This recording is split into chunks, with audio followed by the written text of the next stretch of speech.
Hello, good afternoon.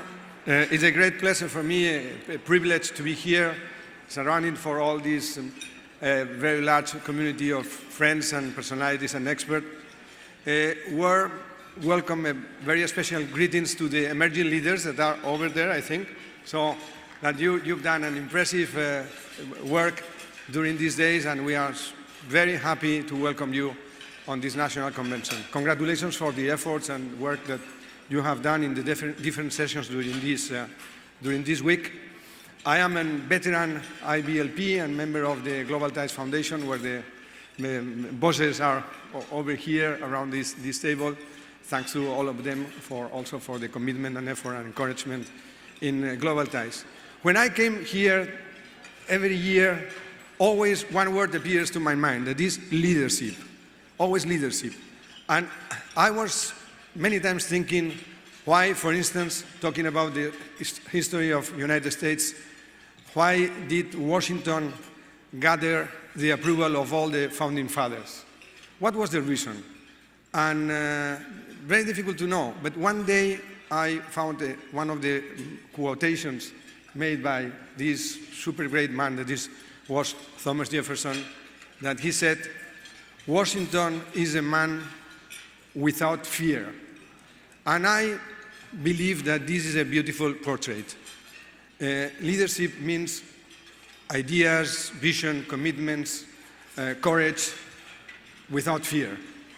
And we have many unknowns in the society, in the world that we live today, and we have to be and to behave without fear. I think leadership needs to be without fear. So in moments of like that, we have to put also some must in favor of, I work in clean energy and against fighting climate change, so, and very much I think the climate change and environment is a must. Human rights protection is a base about democracy, and also this country, one of the signals of identity is to love of liberty, and I think we have to preserve this very, very much. So in these times of transition and unknowns, sometimes it's necessary more light than ever. And today the light comes from Cyprus, because we established some years ago an award, 3 years ago, an award of social innovation and change and leadership. And there is a young and brilliant lawyer. It's good sometimes to have a lawyer besides, that made an impressive work in the field of human protection, human rights, and helping discourage women and in very serious of difficulties. He contributes and helps an association for better living of women in Cyprus and in the Turkish and Cyprus community. And he has also made fantastic pieces of legislation on that field. So we are very happy to give the Social Innovation and Change Award to this year, to this edition 2018, to Madame Mine Attlee. Please.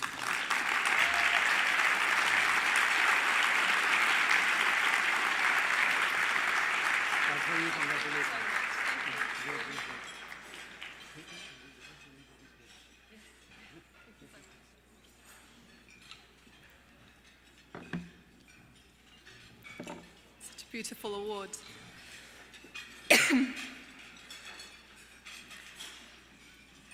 His way of telling me that I was in trouble was by lighting a cigarette. He only put his cigarette butt out on my arm 3 times, but it was enough for me to fear every time he lit up another. The 3 times that he put out the cigarette on my arm was always in front of my children. The humiliation for staying in the relationship hurt more than my burning flesh. I haven't seen my son for 4 months. He says that if I try to take my son, who's 3 years old, he'll kill me and then him, and that there is no court order that could protect me. I had to leave my home barefoot When I went back to get my things, I couldn't get through the door. The lock was changed. All of a sudden, I was homeless. I felt lost. These 3 stories, one of which belonged to me, form the backdrop of the work that I do every day. So I'd like to share with you the mixed feelings that I have for taking an award, for having the privilege to be here with you today, for getting something positive because of the suffering that people experience. It's really mixed feelings for me.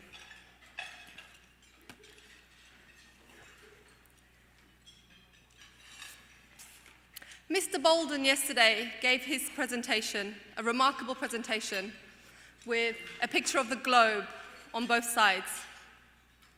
And it just seems amazing to me, the amazing work that we do as human beings, and the things that we have achieved as human beings. But it just seems crazy that when people feel safe and secure, thousands and thousands of kilometers away from the planet where there isn't even oxygen, but still women don't feel safe in their homes. We have a long way to go for safety and security for all. Over the last few days, I have met a lot of international relations experts. I think it's quite dangerous to have so many under one roof. And you have all seen conflict. You see conflict between communities, you see war. But on top of all of that, there is an issue of safety and security for 1 in 3 women across the globe. 1 in 3 women.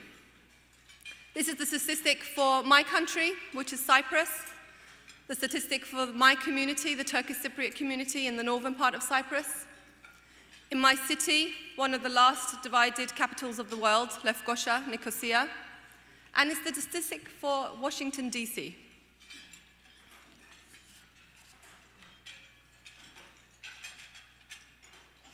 It's a global phenomenon. It's an international problem. It's an issue of patriarchy. It's an issue of men believing they have the right, the entitlement to have more power and control over women. And we need to do something to make it change. When I found my organization when I was 17, the Association of Women to Support Living, called KAYAD, I went there because of my domestic violence story. And I had an awful legal aid lawyer. And I said to the president of my organization, I'm going to get through my studies and I'm going to be a fantastic legal aid lawyer. And she said, well, there is no legal aid in this country. So even if women found volunteer lawyers who do what you call pro bono work, they would have to pay duties to the family court to be able to get a protection order. So if she couldn't afford to pay the wage of a police officer for one day, or she couldn't afford to pay the stamp duties, then she would not be able to have access. And a lot of women that are exposed to domestic violence, they don't have these opportunities. So it was among this work that I was doing to lobby and advocate for legal aid. In order to be able to pressure the government, we gave 100 women legal aid. And it was at that time when the US Embassy invited me on the IVLP program. It was a lot of mixed feelings for me again. To be very honest and frank, I was very skeptical. I was very excited about the opportunity to travel around the US for 3 weeks.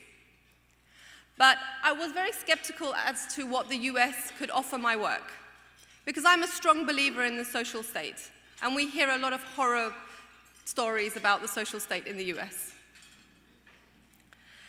When I walked in to the first NGO that really influenced me in Washington, D.C., it was the first organization that we went to, the Women's Rights Act. And when I walked through their doors, it was immense. It was a huge building, dozens of full-time staff, lobbying and advocating for LGBT rights. And I knew that that was the reason. That was the reason, despite the lack of policies, despite the various legislation around the US, that's why LGBT rights in the world look up to what the United States are doing. It's because of the power of the people. It's because of the strength of the civil society organization there. I was very skeptical because I come from British education, but the president of my organization, an amazing woman called Merala Kunje, she was on the Fulbright program many years before that. And she would always talk to me about grassroots. And she actually told me that she built the organization on American values such as kindness and humility and patience and hard work and perseverance. The Human Rights Campaign, along with the SWOP, the Southwestern Organization Project that I saw in New Mexico, which was fantastic, and hello to New Mexico and Albuquerque, and it was my favorite state for sure. No offense to the others. When I went to the Southwestern Organizing Project, the young colored youths there that were working for gender justice and multiculturalism and fighting against racial discrimination, they told me amazing stories to do with women's rights in their own communities and in their tribal communities. Policies about abortion, for example, that are far more progressive than policies in very, very democratic states. So alongside the inspiration to me as a civil society activist, I was also able to take concrete, good examples. When we went to Albuquerque and we spoke to Councillor Pat Davis, he told me that he was working for a bill in his state that made it obligatory for employers to give paid leave to their employees if they have to go to domestic violence courts or to family courts. So I put that into the legislation. I put that into the draft legislation on domestic violence because we didn't have one in North Cyprus. We have one now, we've drafted it. So if it passes one day, if you hear it in the news, you'll know that it has remnants of the Albuquerque policy there. In Charlotte, the way that the courts were organized in domestic violence cases was something I had never seen of or heard of. Regardless of who you were there to support, if you were a man, you would have to sit by the man, behind the man, and if you're a woman, you would have to sit behind the woman. And I found that incredibly empowering. So I put articles relating to the framework and the structure of the court in the legislation. So if it passes, it will have remnants of what we saw in Charlotte. So other than the practical elements, I also went home with a feeling of faith for concepts such as volunteerism. Amidst the backdrop of what, in my opinion, can be considered as a rather ruthless political system, I was able to observe how perseverance, passion, and determination could significantly improve the communities that we live in. So, to sum up, I believe the IVLP program is a great investment into improving relations, to contributing to a culture of peace, and in fact, it is diplomacy at its best. I would like to make a small observation as well and a small contribution to the liaisons and the volunteers. For me, the best liaisons, the best volunteers in particular on the program, were the volunteers that made me feel that I was also offering something to the community. Not just this feeling that it was a privilege for me to be in the States, and it was, and I was very grateful. I still am, as I am grateful to be here. But also, they made me feel like they were grateful that I was there. They would ask me about my experiences in my country. They would ask me to criticize or to make suggestions about things, policies in the States. So really, they were the ones that had the spirit of the exchange effect. And if there is some flexibility on the program to also maintain follow-up for volunteers and liaisons to then go back to the countries that people came from, I think that would be great as well.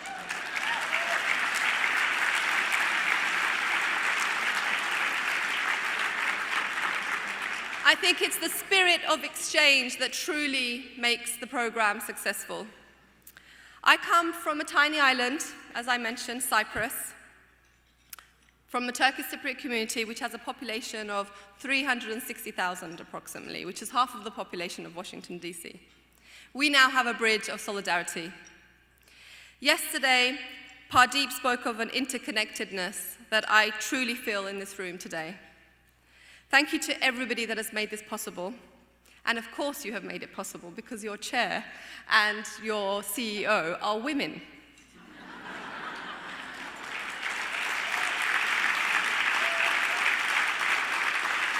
Powerful, beautiful women that have been able to break the glass ceiling. I'm humbled by this award. I'll take it back to my organization, Kayad, and I'll share it with my team. I'd like to finish by saying we are members as Kayad of the Women Against Violence in Europe, the WAVE Network. And the WAVE Network has a motto, which is "Women together is power." And I have to say, over the last few days that I've been here, it's been ringing in my mind with a slightly altered version that people together are power. Thank you so much. Thank you to Ivan and Yelena for their help facilitating my stay here. And thank you so much for listening to me so intently.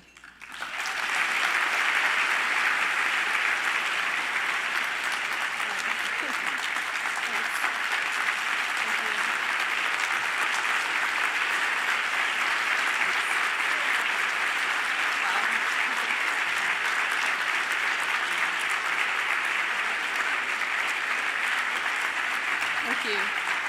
Thank you so much. Okay. Question and answer time, I believe. So.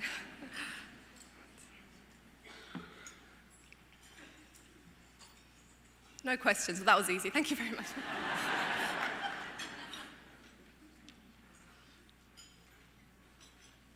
Am I just not seeing the questions, or are there really no questions? Okay. Okay, I think there are two there.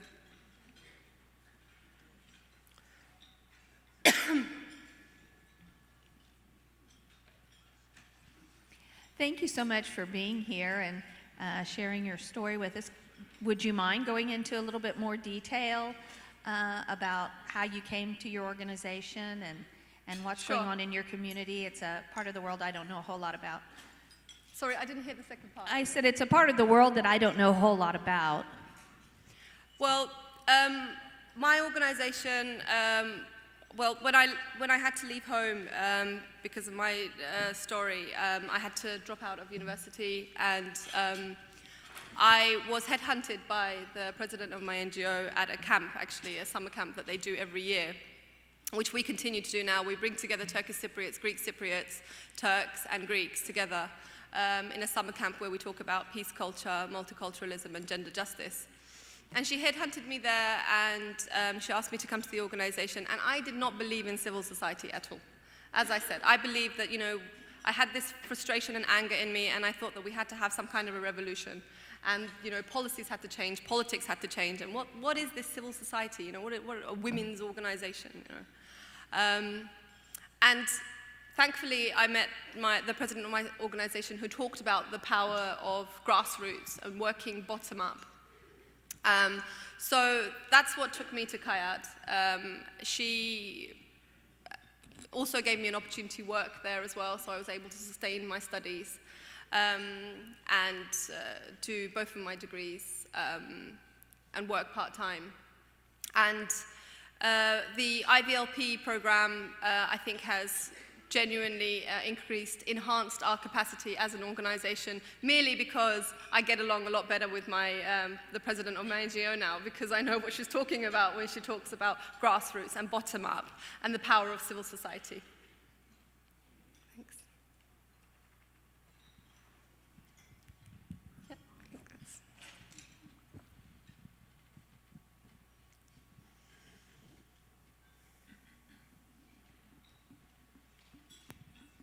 Thank you so much. I was just wondering if you could talk a little bit more about how the IVLP impacted you, how it has hopefully had its exchange effect, and any new thoughts, ideas that sort of came out of it, what you experienced, and how you think this program is helpful for people to engage in. Thank you. Well, as I said, I was able to observe a lot of things that I think are truly good practices and take them back home. Only on Tuesday, I arrived on Monday, and on Tuesday, I asked the team if they could take me to a shelter, because that's a lot of the work that I do as well, lobbying and advocating for women's shelters. And they took me to a shelter here called Casa Ruby. I'm not sure if you've ever heard of it. It's located in Washington, D.C. And I will take what I saw home with me, and I will lobby, and I will advocate for what she did. This amazing woman called Ruby, she's a trans woman herself, and she was involved in sex work. And she told me about how exposed and in fear she was, and she wanted to create a safe space for young people that were going through the same things that she did. So I went and saw this NGO, and it's nothing like anything I have seen before. The beds aren't there all of the time. They pack them up and they take them out again, and they do that for policy reasons. And the spirit, as soon as I walked in, I could feel the love. So I will take that. I'll take it home. And I'm going to have a meeting as soon as I get back. I've already sent the messages. I'm going to speak to the queer organization and see what we can do, how we can lobby for a safe space like that for LGBT youth, because we have this, obviously, it's a global phenomenon, as I said. Patriarchy is everywhere. And we have a lot of suicides in the LGBTQI community because they don't have a safe space to go. So for me, that was huge inspiration. And this is an example that I had here, coming back to get the award. When I was on the IVLP, we were constantly visiting organizations like this. So, as I said, in terms of my capacity as a civil society activist, it has definitely made me more dedicated and given me the belief in grassroots. A stronger belief. It's not that I didn't have it at all, it's a stronger belief. I know that you mentioned the WAVE movement or organization in Europe. I would love to hear more about the progress that you've taken as sources for your own work from outside of the US. I'm so sorry, I couldn't. Oh, I'm sorry. So yeah, I know you mentioned was it the WAVE movement or organization in Europe? I would love to hear more about the places that the progress that you're seeing outside of the US that you're also taking as sources in the way that you took used as a source Charlotte and Albuquerque. The Women Against Violence in Europe network. Yes. Are there any other movements or networks from outside of the US? Absolutely. I mean, it's a network of women's organizations that work against violence against women. So we learn from each other on a daily basis. And actually, if it's something that you can achieve with this network, I think that's really valuable. When I'm having when I'm having a bad day, we're putting forward the legislation now, the domestic violence legislation that we drafted, and we're going to get a lot of backlash. There's going to be a lot of resistance because it involves prosecution of perpetrators, and I'll look at this for moral motivation. But when I'm stuck, when an organization is criticizing it and really putting me under the spotlight, I'll send an email to a network member in WAVE, and they will give me strategies of when they did it. And I think that's really valuable, and that's what networking is all about. Okay, last question, or I think that's it. Okay, thank you so much. Thank you so much.